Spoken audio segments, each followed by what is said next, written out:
Yes, guys, it's time for a bit of footy tipping for the round one games. The season kicked off with a little bit of an anticlimax for opening round, let's be honest, with only 4 teams playing. It was a little bit boring, and it wasn't how you would like the season to be, with all fans kind of being engaged in the product.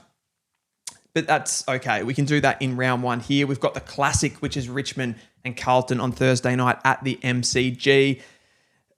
You can see the screen here. I'll bring it up. Look at the odds. $10.50 the Tigers are playing to 105 for Carlton. So that kind of shows you the disbalance of where these two teams are at the moment. I think, you're looking at the Richmond midfield, which we saw across those preseason games. It looked really dire. It looked really slow. It looked like it lacked dynamism, and it really just lacked quality overall. Taranto, Hopper, Ross, that midfield is going to struggle against most top-line midfielders, particularly Carlton's, who have players like Cripps, like Walsh, like Chera, these sorts of players. I think if there's one area of the game that Richmond can have a little bit of success, is probably in that back half of the ground. They can get some wins down there and get the ball into the hands of young players like Luke Traynor. If they can start to move the ball a little bit, Sam Lawler is really exciting for Richmond fans to get around the number 1 draft pick.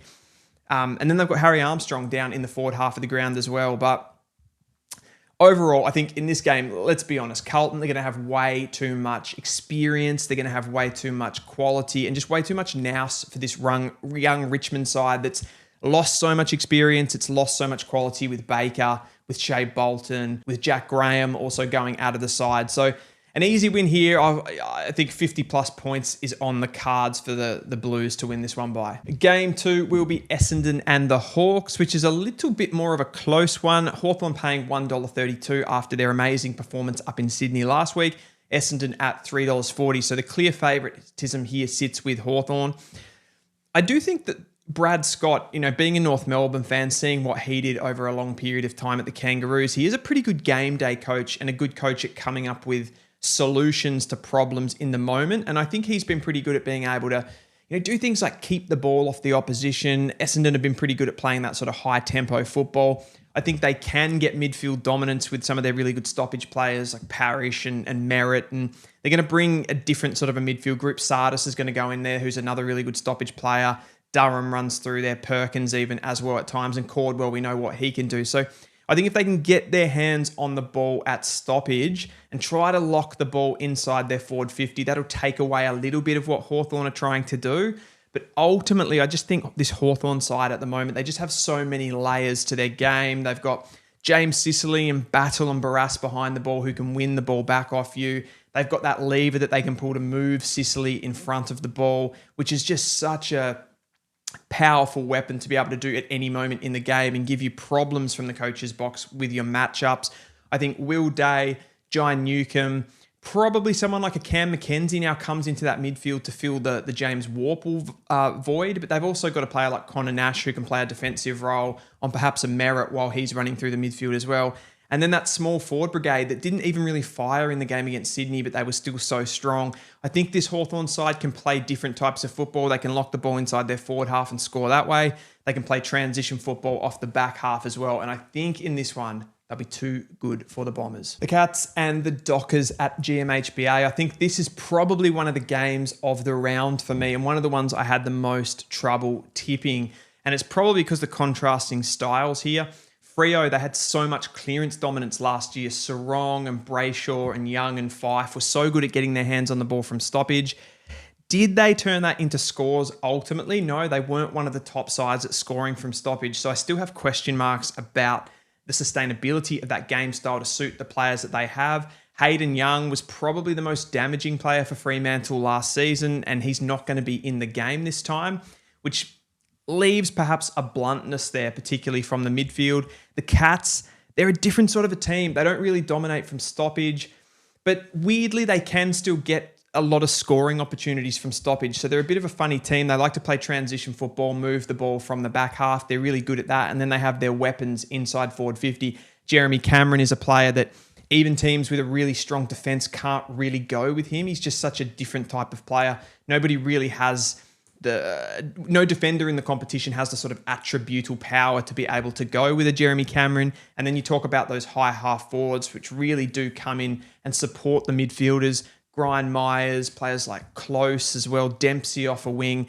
Geelong is super, super strong this year, and I'm really finding it difficult to just split these two teams just because of the differences. I think potentially being that Freo are a bit of a younger side, I think they could start the season a little bit stronger than the Cats.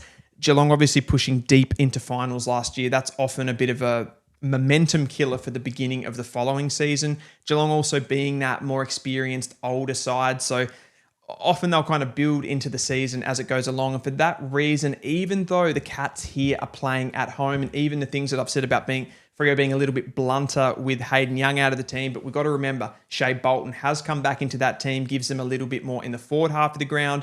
Again, I don't know if Geelong have a player that can play on a player like Shea Bolton either. So I'm going to go with the Dockers here in a really close one. Sydney versus the Lions in the grand final rematch here. Swans paying $2.10, the Lions $1.77, so slight favouritism even at the SCG. I think this will be a great game. A little bit of controversy through the week with some of the comments that me and Druzy made on the stream on True Footy, just talking about the Swans and their lack of key position players and perhaps the lack of balance in this list overall. I think Sydney, you start to look through that team and you start to say, if they don't have midfield dominance, which let's be honest, they're often going to have midfield dominance. Isaac Heaney's a ridiculous stoppage player. Chad Warner has that explosiveness and that game-breaking ability to push forward, hit the scoreboard, and then they've got good players in there like Rowbottom. Papley comes up to stoppage and impacts as well. So they're going to be hard to beat from that side of the game, but then you look at what the Lions can do. They're the opposite to Sydney from a list build point of view. I think they just seem to have so much balance.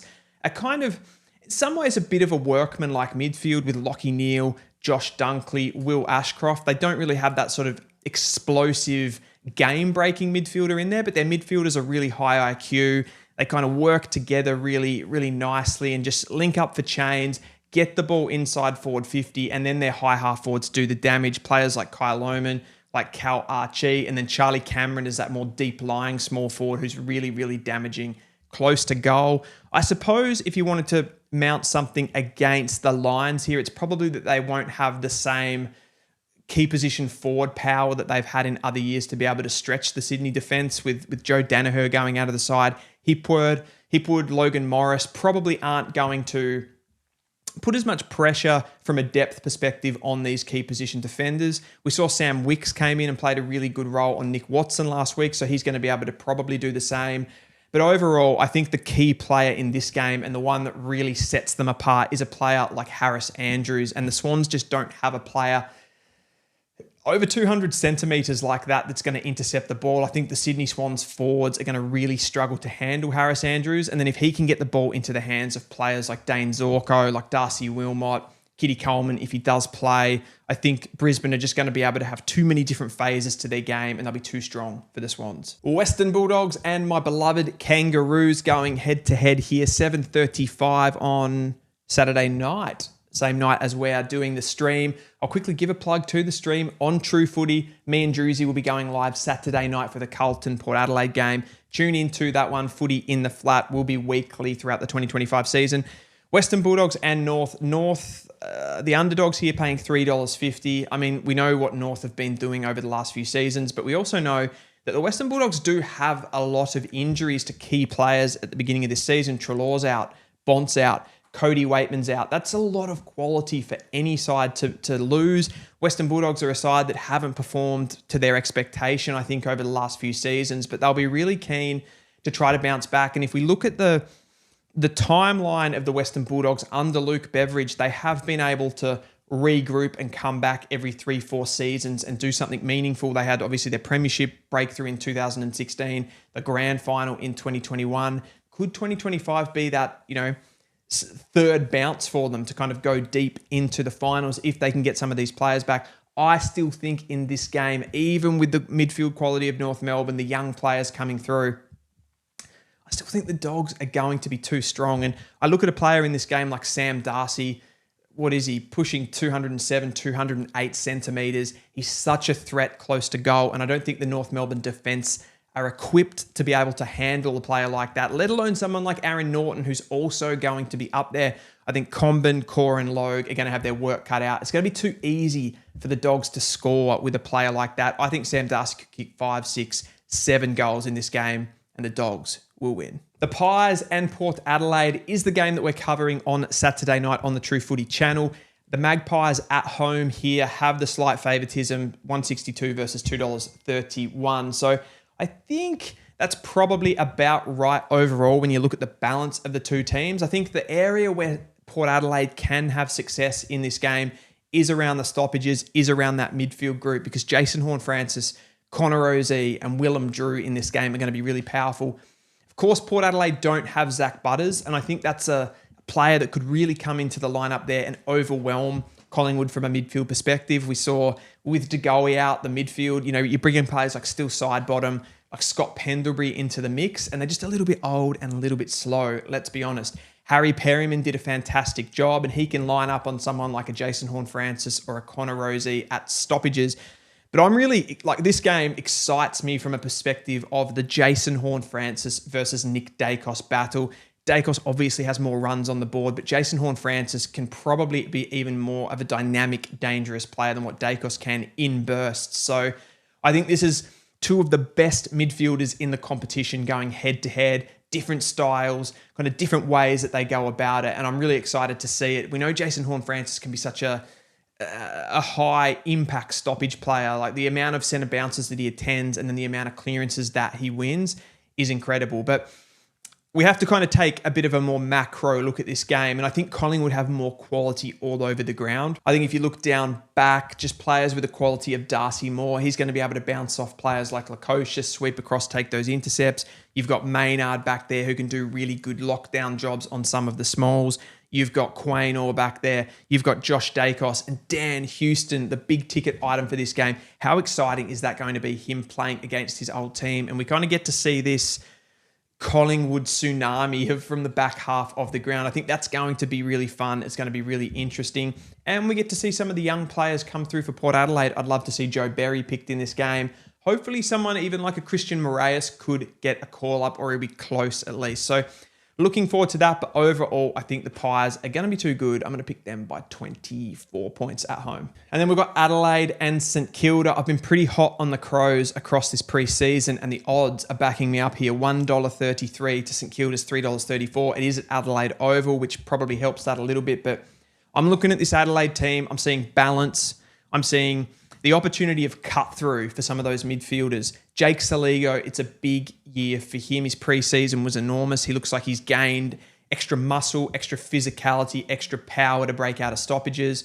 I'd love to see Dawson go a little bit behind the ball. And we see teams have a lot of success against St Kilda. They kick in those long, deep entries. They don't have the representation from the key position forwards. A player like Dawson with his intercept marking prowess can really help Adelaide launch those attacks from the back line. I think he can come into the midfield, play a bit of a Tom Stewart role where you sort of can start at centre bounces, you roll back a bit deeper, win the ball back off the opposition, and then forward of the ball. It's crazily scary for the Crows. Darcy Fogarty, Riley Thilthorpe, Tex Walker, Isaac Rankin if he plays down there, Josh Rochelle. There's just so much quality. Even a player like Sam Berry can go down there. They're now starting to get some high half forward type players like Dowling into the team. They're a little bit skinny on the wings, let's be honest. The quality players like Lockie Scholl probably don't have that high-end ability of some of the best outside players, but they've brought in Isaac Cumming. They've brought in James Peatling, who really strengthens the team overall, adds a little bit of depth. Sid Draper, I'm really, really excited to see him.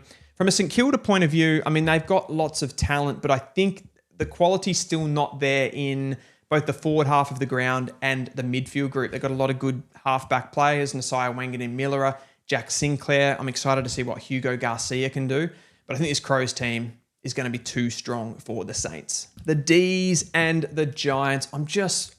I know I keep going on about it, but the Giants are just exciting me so much in 2025. I feel like with Sam Taylor, they've almost got themselves like a new signing, and he's the best defender in the competition. I'm looking at the odds here though. Melbourne versus Giants, $2 the Ds are paying to 184. So it's actually pretty close. Clearly the game's in Melbourne, which puts the Ds up a little bit. But I just think the Giants, from a tactical point of view, an overall game style, philosophy point of view, I just think they're going to have too much for the Ds here. And I still don't, I know that the Ds are trying to, they're sort of rebuilding on the run. There's new players coming into the lineup, but I don't see enough change in the way that they want to play. You hear the president, Green, he's talking about Oliver, Petrarca and Viney starting at the centre bounce. So I couldn't think of anything more disheartening for Melbourne fans than that, in the sense that we're pretty much going to be doing the same thing that we were doing between the end of 2021 and the 2024, which really, ultimately wasn't enough. I'd want to hear that you're getting Trent Rivers into that midfield. You're getting Judd McVie into that midfield. Harvey Langford, Xavier Lindsay, inject some new players, even if it takes a little bit longer to get that success back. I think Melbourne really do need to go back and do that, concentrate on that side of the game. Now, one area that Melbourne are going to have a massive advantage in this one is Max Gawn. No Kieran Briggs means the Giants are going to be playing undersized in the ruck, and Gawn's going to give those midfielders like Oliver, like Petrarca, a massive tap advantage. We know Petrarca and Oliver are so dangerous around stoppages as well, and Petrarca's that guy that can go forward and be a problem. But I do look at the Melbourne forward line, and this is just one. I talked about Sam Taylor off the top. He is that one chess piece back there. When Melbourne go inside 50, they go long to the likes of Jacob Van Ruin or Aiden Johnson or Jefferson, whoever is going to be that second tall for the Ds. We don't have the teams yet. Sam Taylor is just going to absolutely kill them. He's the best defender in the competition. He's going to outmark them. He's going to launch numerous attacks for the Giants. And the way that the Giants move the ball off the half back line, Connor Stone looks like he's given them a bit of a new dynamic. Lockie Whitfield's going to be fitter in this second run. Lockie Ash is another player that played really well in round one and looks like he could be taking his game to a new level. And the forward line for the Giants is absolutely outrageous. The midfield's outrageous. Finn Callahan, he can outrun anyone. He's got the speed. He's got the explosiveness to break away from some of these Melbourne midfielders that, like Oliver, like Viney, that are looking a little bit old. And that forward line now, Toby Green, he could have a bounce back year. You've got Callum Brown, who looks really dynamic down there. Aaron Cadman. That game against Collingwood, the amount of times that Giants forwards got off the chain and got opportunities, they could have won that game by a lot more. So I'm tipping the Giants here by 5 goals. And the last game of the round is West Coast versus the Gold Coast Suns. The game that, let's be honest, not many people actually care about unless you're probably a West Coast fan. But you have to say that the Suns, with all of the optimism around them in the preseason, let's be honest, this is a year that they really want to be playing finals, let's be real. So you have to go over to West Coast, to a team that's been entrenched in the bottom of the table. They have to go over and win this. They have so much quality in the midfield. Noah Anderson, Matt Rowell, Sam Flanders, Tuke Miller, all of these names are so strong in there. Behind the ball, they want for nothing. Charlie Ballard, Sam Collins. And now they've got Dan Rioli off half back, which is probably a bit of a hole. Will Powell, I think he's a really exceptional player off there as well. Can really help them with ball movement. And then the forward line, yeah, it's young. They're going to be playing players like Leo Lombard down there, Rogers. He's going to come in off the half forward. So much quality that they've picked up in drafts over the last few years. Jed Walters is another one. I expect big things. Ben King is still a really good key position forward. So overall, you've got to tip the Gold Coast Suns here. I'm thinking 18 points, given that West Coast have the home advantage. And with West Coast on them, I think you're just really looking for big performances and the team starting to gel a little bit. Harley Reid, I expect big things from him this year. And I want to see some of those small forwards, what they can do. Always comes into the team. I want to see Brockman get games. Tyrell Dua, who I think was really impressive across the preseason. That is a wrap for my footy tipping, guys. Let me know which ones you think I got right and which ones you think I got wrong. And that is a wrap. I'll see you guys in the stream on Saturday night. We've got Collingwood versus Port Adelaide footy from the flat, live from the True Footy YouTube channel.